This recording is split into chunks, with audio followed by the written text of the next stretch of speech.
Welcome back to Captain of Industry. Today we have quite an exciting episode because we're going to improve our electric setup, and I'll also share a couple of important tips along the way. The first thing I want to say is sometimes it's quite good to take some time to look at your city, look at what's going on, where you can see bottlenecks or problems.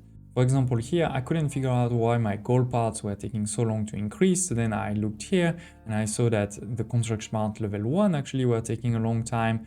And then I saw that was because there were several that weren't getting a lot of iron. This one is almost empty. This one's not always full, and those two are completely empty. And then you continue to go back. Obviously, you can look at if it's well connected. And for example, here you discover that it wasn't connected at all. So for sure, it's not gonna work. But there's a bigger problem. As you can see, we're not getting a lot.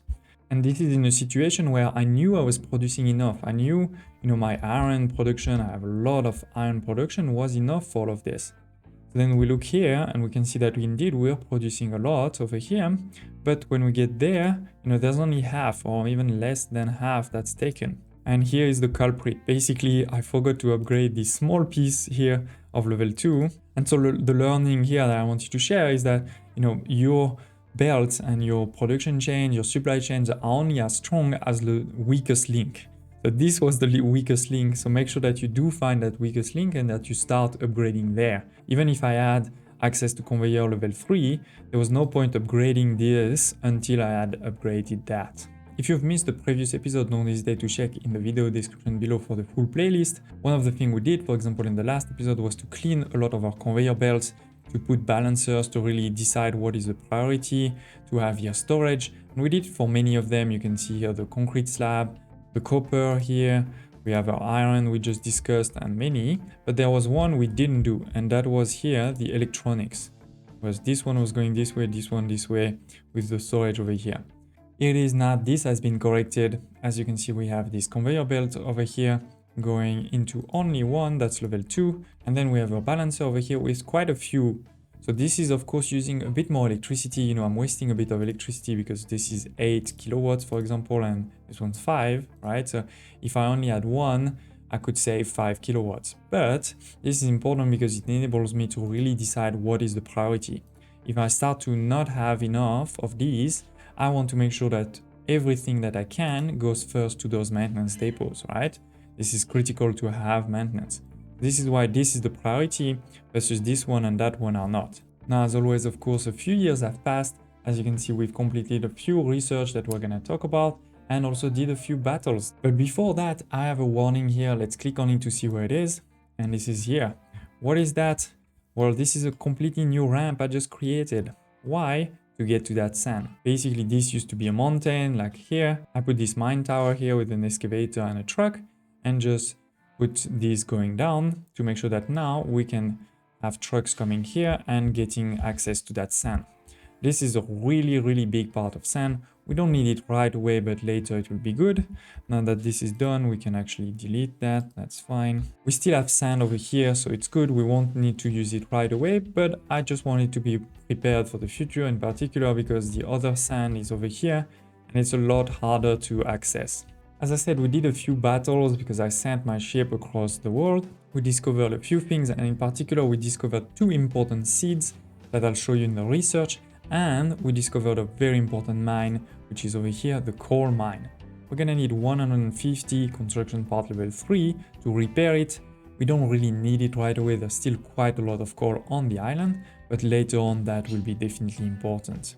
And as I said, indeed, we discovered 2 new seeds. We discovered the corn seed and the soybean seed. So definitely want to research both of these as soon as possible. We have done in the last episode, if you remember, the bread, and we can also now start the chicken. We've unlocked the chicken with research level 3.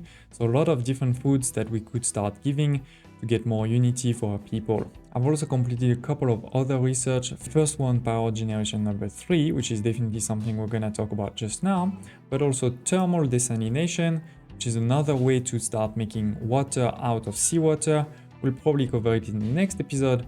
And salt production, where either with seawater or with brine. Remember, in the past, we couldn't really do anything with our brine. This is quite good.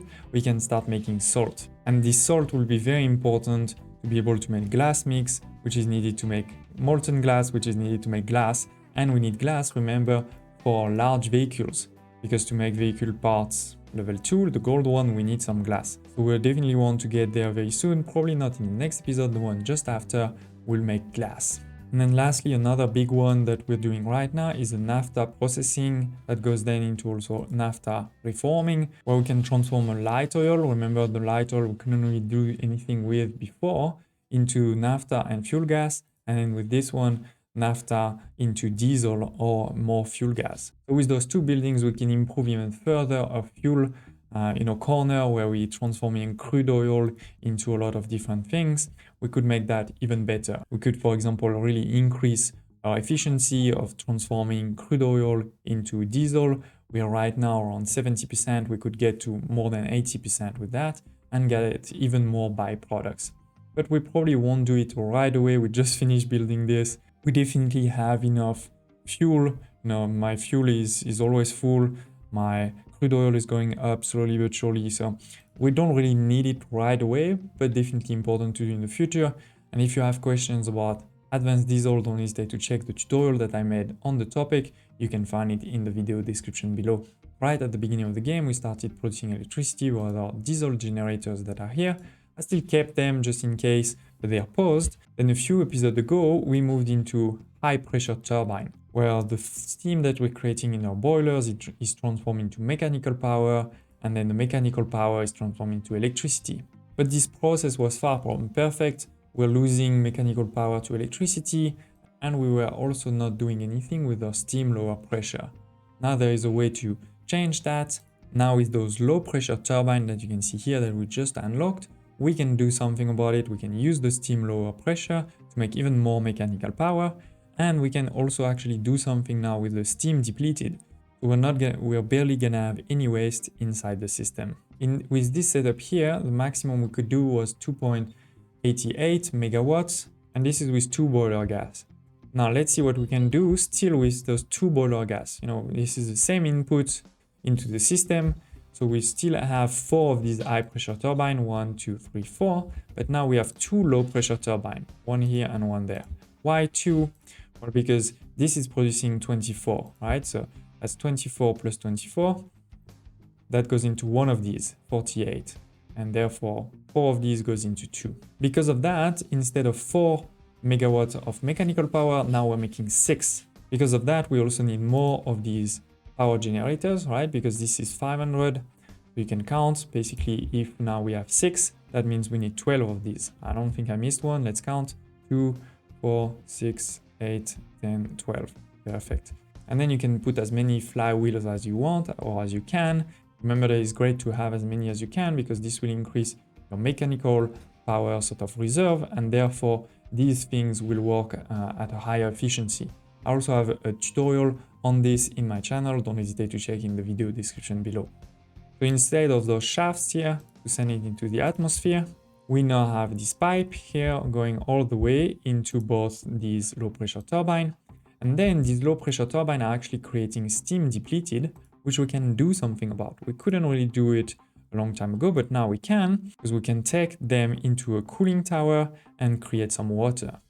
In terms of ratio, this is creating 48. One of these is creating 48. This is needing 24. So we need 2 cooling towers for 1 low pressure turbine. We have 2 low pressure turbines, so that's 4.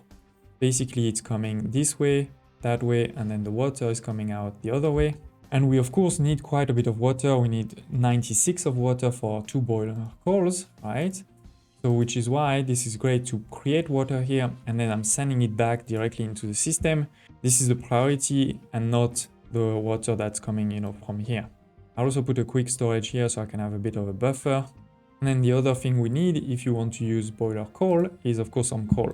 I was already sending a lot of coal this way for all of my basic distillers.